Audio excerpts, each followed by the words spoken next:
morning light did little to alleviate the castle's oppressive atmosphere. Emily felt an eerie stillness in the air as she rose from bed, the events of the previous night still fresh in her mind.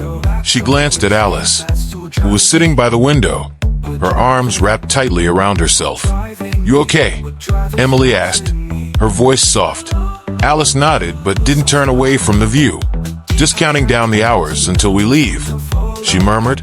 Emily didn't reply. She couldn't shake the feeling that something, or someone, wasn't going to let them leave that easily. The castle's grip felt tangible now, like a heavy hand pressing down on her chest. As she crossed the room to grab her notebook, something on the far wall caught her eye. Frowning, she moved closer, her pulse quickening as she realized what she was looking at. Words had been carved into the stone overnight, their jagged letters stark against the ancient surface. "Save Evelyn." Emily stared at the message, her fingers brushing over the grooves. The letters were crude, uneven, as though they'd been etched with a trembling hand. She turned to Alice, her heart racing. "Did you see this?" Alice finally looked away from the window, her brows furrowing as she approached. Her eyes widened when she saw the writing. "What the hell?" she whispered. "Did you do this?" "No," Emily snapped, the sharpness in her voice surprising even herself. "Why would I do this?" Alice stepped back, her face pale. "Well, I didn't do it. And unless Liam's sneaking into rooms now, who else could have?" Her words trailed off as the door creaked open, and Connor and Maggie entered, both looking equally uneasy. "There's something you need to see," Connor said, holding up his phone. He swiped to a photo he'd taken in the hallway, just outside their room. The walls were covered in similar carvings, the same phrase repeated over and over: "Save Evelyn. Save Evelyn. Save Evelyn." Emily felt a chill run down her spine. "Did you hear anything last night? Anyone moving around?" Connor shook his head. "Not a sound, but it wasn't there before we went to bed." Maggie stepped closer to the writing on their wall, her eyes narrowing. "This wasn't done by human hands," she said. Her voice was calm, but there was a warning edge to it. At least, not living ones. The search for Evelyn. The name Evelyn was familiar to Emily, but she couldn't place it. She retrieved her notebook, flipping through pages of notes she'd taken on Ballygally's history. There, buried among the legends of Lady Isabella and Michael Shaw, was a single mention of a child named Evelyn Shaw. She was Isabella's daughter, Emily said, her voice trembling with realization. But the record said she died young. They never explained how. Connor nodded grimly. The Shaws didn't like to air their dirty laundry. If she died under suspicious circumstances, they probably covered it up. Alice crossed her arms, her expression a mix of fear and frustration. "So now we're getting ghost messages from a dead kid. Fantastic." Maggie ignored her, running her fingers over the carved letters. "The spirits are growing more desperate," she murmured. "The castle's energy is changing. Something is trying to communicate." Emily frowned. "But why now? Why after all this time?" Maggie turned to her, her eyes grave. "Because you're here. You and your curiosity have stirred things up. They see you as their last chance." The whispers began. As the day wore on, the carvings seemed to multiply. Every hallway, every room they passed, wore the same haunting message: "Save Evelyn." It was as though the castle itself was crying out, its voice etched into stone. Emily couldn't escape the whispers. They followed her wherever she went, faint and fragmented, like a chorus of voices just out of reach. She strained to make out the words, but they always dissolved into incomprehensible murmurs. By evening, her nerves were frayed. The group gathered in the dining hall, the unease palpable. Even Liam, who had recovered from his earlier ordeal, seemed subdued. "We need to figure out what this means," Emily said, her voice firm despite the fear gnawing at her. "If Evelyn's spirit is trying to reach us, there has to be a reason." Connor flipped through Michael Shaw's journal, his brow furrowed. "There's nothing specific about Evelyn in here," he said. "Just mentions of her as a child. But if Michael was willing to imprison Isabella, who knows what he did to his daughter?" Alice shuddered. "This is insane. We don't even know if Evelyn's real. For all we know, This could be some elaborate prank. Maggie fixed her with a piercing gaze. "Does this look like a prank to you?" she asked, gesturing to the nearest wall, where "Save Evelyn" was scrawled in deep, angry lines. Before Alice could respond, the room was plunged into darkness. The candles flickered out, and the faint hum of the wind outside was replaced by a low, guttural whisper. "Help me," the voice said, faint and broken, as though it were carried on the edge of the wind. "Please save me," the desperate plea. Emily's flashlight flicked on, its beam cutting through the oppressive darkness. The others followed suit, their faces pale and tense as they scanned the room. "Where did that come from?" Liam asked, his voice shaking. Before anyone could answer, the whisper came again, louder this time. "Save me in the tower." Emily's eyes met Maggie's, and they both nodded. Whatever was happening, it was clear where they needed to go next. Return to the turret. The group climbed the turret's winding staircase, their flashlights casting jagged shadows on the walls. The air grew colder with each step, and the faint whispers seemed to follow them, growing louder as they neared the top. When they reached the turret room, Emily felt an overwhelming sense of dread. The room was just as they'd left it, bare and cold, the narrow window offering a glimpse of the darkened cliffs beyond. But this time, there was something new. On the floor, etched into the stone, was a circle of carvings. The symbols were strange and otherworldly, their meanings incomprehensible. At the center of the circle was a single word, "Evelyn." "What is this?" Alice asked, her voice trembling. "It's a ritual," Maggie said, her tone grim. "A summoning circle. Someone tried to bring Evelyn back. Did it work?" Liam asked. Maggie shook her head. "If it had, she wouldn't be trapped here." Emily knelt beside the circle, her flashlight illuminating the worn symbols. She felt a strange pull, as though the circle were drawing her in. Her fingers brushed against the name Evelyn, and a jolt of cold shot through her hand. The whispers grew louder, blending into a single, anguished cry, "Save me!" The apparition returns.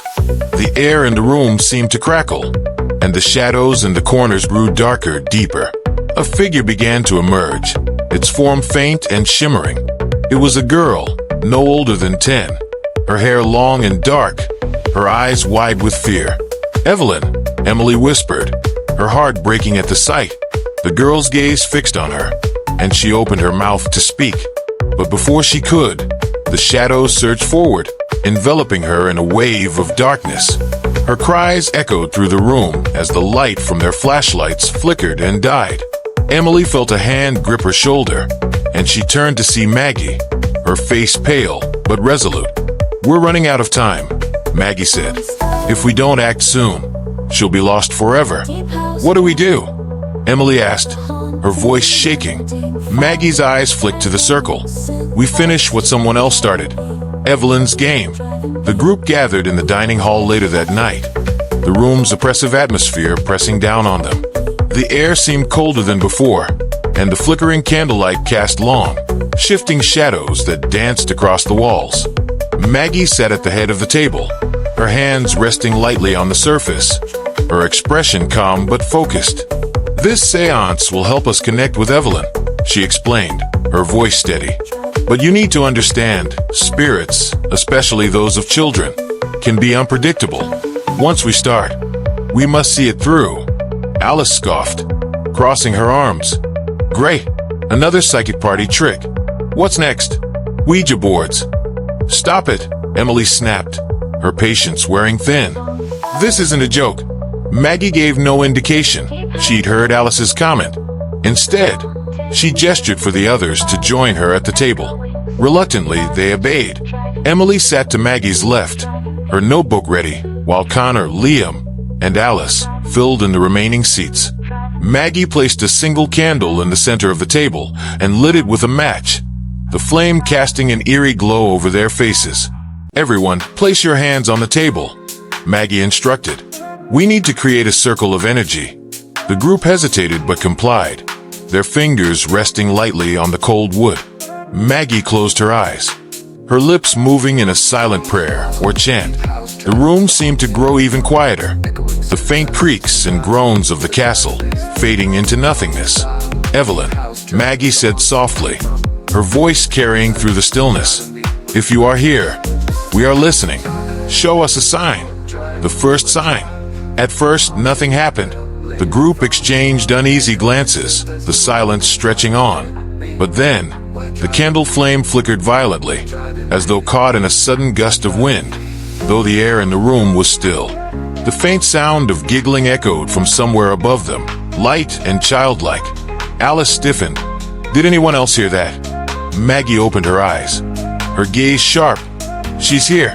The table began to vibrate faintly under their hands, the movement so subtle that Emily almost thought she'd imagined it. But the vibration grew stronger, the wood groaning as though under pressure. The giggling returned, louder this time, and it was accompanied by a faint voice. "Let's play." Emily's blood ran cold.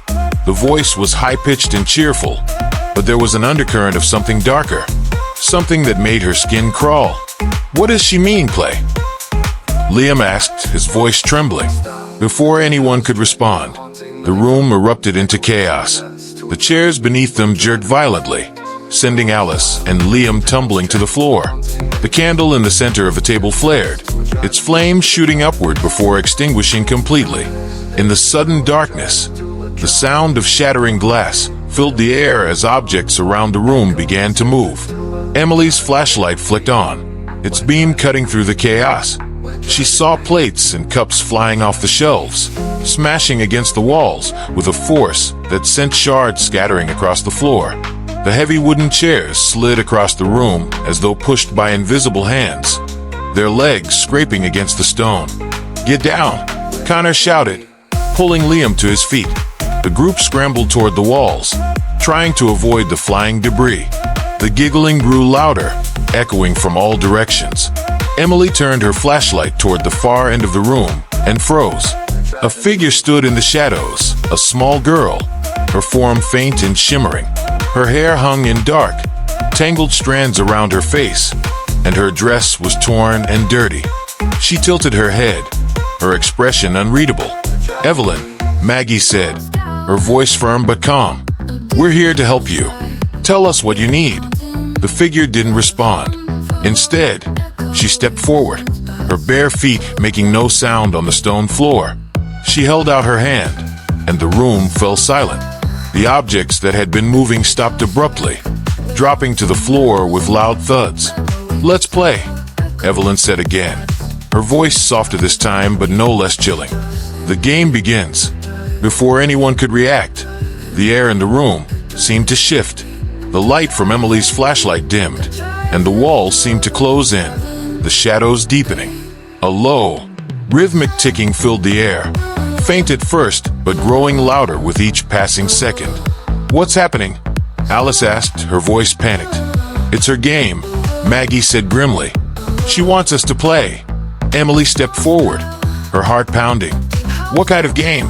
Evelyn's gaze shifted to Emily, her expression unreadable. "Hide and seek," she said. "But you can't hide forever." The ticking grew louder, and the room darkened further. The group exchanged panicked glances, but before they could respond, the room was plunged into complete darkness. The search. When the light returned, the group found themselves separated, each in a different part of the castle. Emily was alone in a narrow hallway, her flashlight flickering as she struggled to catch her breath. The air was heavy, and the faint sound of Evelyn's giggles echoed through the corridor. "Okay," Emily whispered to herself, her voice trembling. "Just stay calm." The ticking followed her, its rhythm steady and relentless. She turned a corner and found herself in a room she didn't recognize.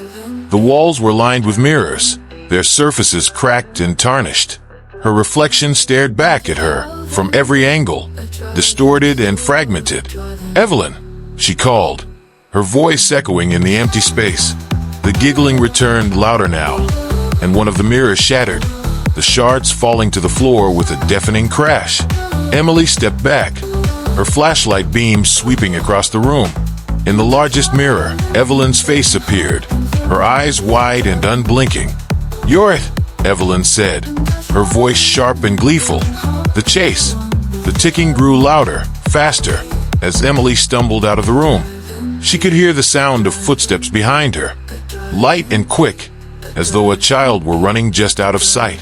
She turned corner after corner, her breath coming in ragged gasps as she searched for the others. "Connor, Alice, Maggie," she shouted, her voice desperate. The footsteps followed her, never faltering, and Evelyn's voice rang out, playful and mocking. "You can't hide from me." Emily's flashlight flickered again, and for a moment, she saw Evelyn's figure at the end of the hallway. The child's form shimmered, her head tilted as she stared at Emily with a twisted grin. "Found you," Evelyn whispered. "Wall of blood." Midnight at Ballygally Castle brought with it an unnatural stillness, the kind of quiet that made every creak and groan of the old stone walls seem deafening. The air felt heavier than usual, pressing down on Emily as she walked the dimly lit corridor near the library. A faint chill had settled into her bones, one she couldn't shake, despite the thick sweater she wore. Connor and Alice were in the dining hall, trying to sort through the chaos of the day, while Maggie had retreated to her room, claiming she needed to meditate. Emily had intended to join them, but a nagging sense of unease had pulled her into the corridor instead. She didn't know why she was here, only that something felt off. Her footsteps echoed as she moved, her flashlight casting long, flickering shadows on the walls. She paused at a junction, unsure of which direction to take, when she noticed it. The faint, metallic scent that hung in the air. It was sharp and unmistakable, and it made her stomach turn. Blood. The first drops. The smell grew stronger as Emily moved forward, her flashlight beam sweeping over the corridor walls. At first, she thought it was a trick of the light, but as she approached the far end of the hallway, she saw it. Dark streaks running down the stone, glistening in the dim light. She stepped closer, her breath catching in her throat. The liquid oozed from the cracks in the wall, thick and crimson, pooling on the floor in viscous puddles. Her heart pounded as she reached out a trembling hand to touch the wall. The blood was warm, and it clung to her fingers like syrup. "No," she whispered, stumbling back. "This isn't real." But the blood was very real. It continued to seep from the walls, the flow growing heavier with each passing second. Emily turned to run, her flashlight bouncing wildly, but she skidded to a stop as she heard the sound, a low, wet dripping, echoing through the corridor like the ticking of a clock. She spun around, her flashlight beam catching movement out of the corner of her eye. The shadows on the walls seemed to writhe, coalescing into indistinct shapes that danced and twisted in the flickering light. "Emily." The voice was faint but unmistakable. It wasn't a shout or a call. It was a whisper, soft and insidious, spoken directly into her ear. She turned sharply, but the corridor was empty. "Help me." The voice came again, faint and pleading. "Father O'Donnell arrives." Emily stumbled back down the corridor, her chest heaving as panic set in. She was almost at the junction when she collided with someone. She let out a scream, but a steady hand gripped her shoulder, stopping her. "Easy, child," said a calm, gravelly voice. It belonged to an older man in a long black coat, a simple cross hanging from his neck. His face was weathered, his eyes kind but tired.